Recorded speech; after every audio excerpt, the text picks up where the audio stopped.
Nous sommes dans le Salon international de la santé, le Morocco Medical Expo 2024, dans sa 23e édition.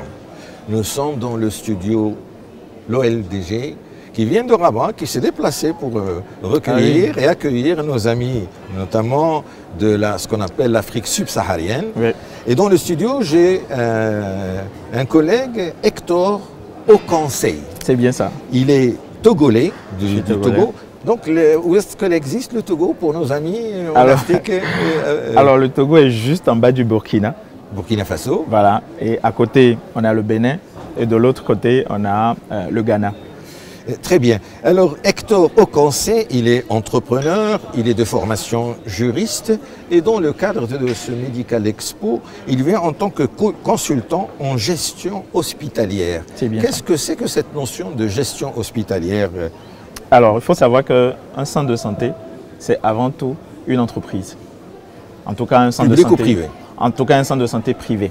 D'accord. Parce qu'un centre de santé privé va fonctionner comme une entreprise, une entité sociale qui doit être managée d'une certaine façon. Très bien. Qui a un personnel qui est dédié à des tâches bien spécifiques, qui a un certain workflow de prise en charge du patient.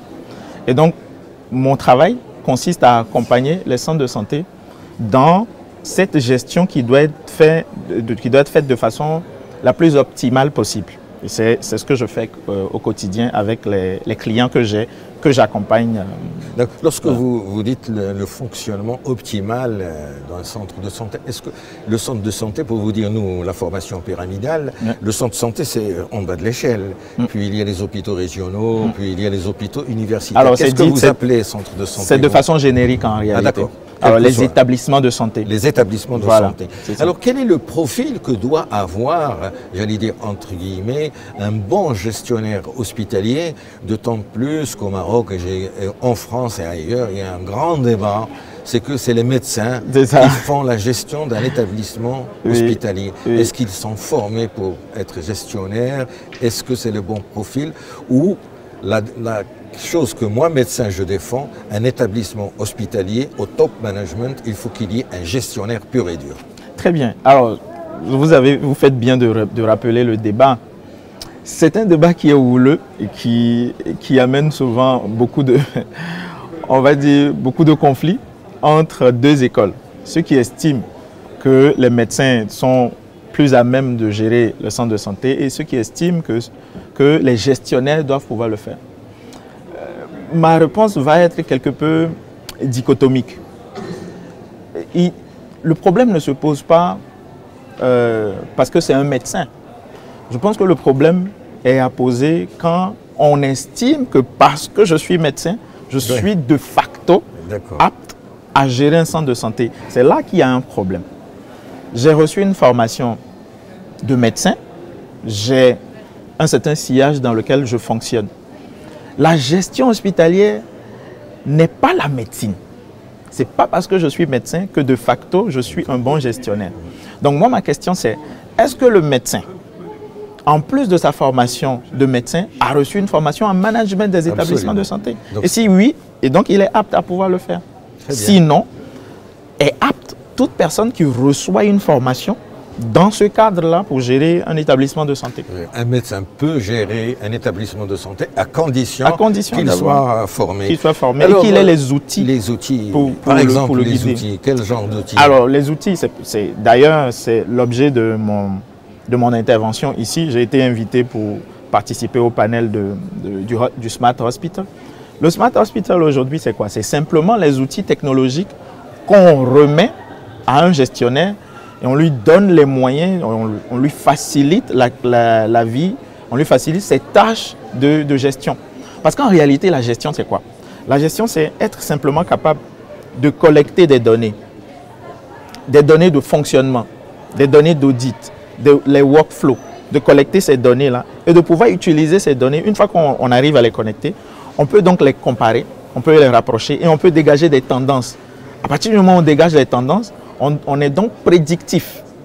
Et c'est d'ailleurs pour ça que les Smart Hospitals sont intéressants. C'est quoi le Smart Hospital? Alors, le Smart Hospital, c'est l'hôpital que vous connaissez, mais augmenté de toutes les technologies de gestion, donc l'intelligence artificielle et la digitalisation du workflow du patient.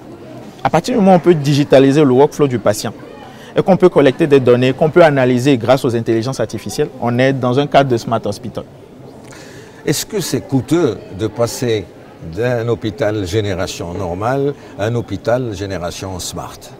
Alors, oui et non. Oui, parce que ça va forcément demander un budget de départ, un budget d'entrée.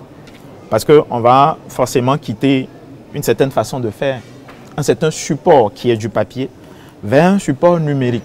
Le support numérique a forcément besoin de l'acquisition des terminaux, ordinateurs, serveurs, installation d'un réseau local, installation de VPN et puis les tablettes également. Donc l'acquisition de ce matériel-là, bien entendu, va avoir un certain budget.